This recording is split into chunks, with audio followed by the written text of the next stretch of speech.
Paano ba natin sinasagot ang mga kasinungalingan? Paano ba natin pinagtitibay ang katotohanan?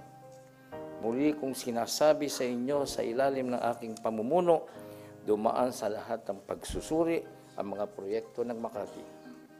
Laging tinitimbang, ni minsan hindi nagkulang.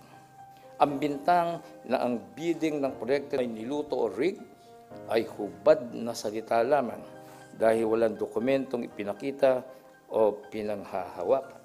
Wala sa pinangangalandakan nilang testimonya ang tatayo sa isang hukuman ng batas.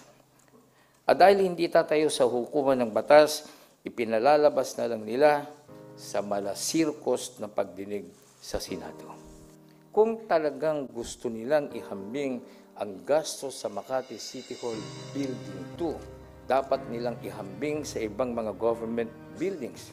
Bakit nila sasabihing overpriced ang Makati City Hall Building 2 kung halos pareho naman ang presyo nito sa ibang katulad ng gusaling pampubliko?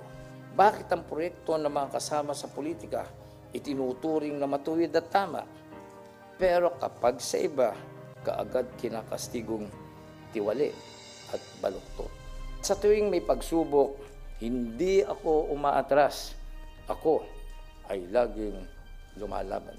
Ngunit ang laban na hinaharap po ngayon ay hindi lamang laban para kay Jojo Binay.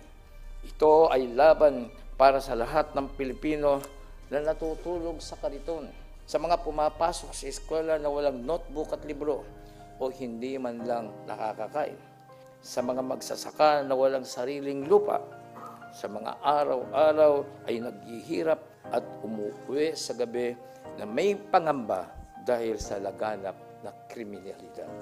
Walang saysay ang pag-unlad ng ekonomiya kung marami ang nagugutom. Kasama po ninyo ako sa pangarap ng bawat Pilipino. Bugbugin at laitin man tayo kaliwat kanan, babangon tayo at lalaban para gumanda at guminhawa ang buhay ng bawat Pilipino.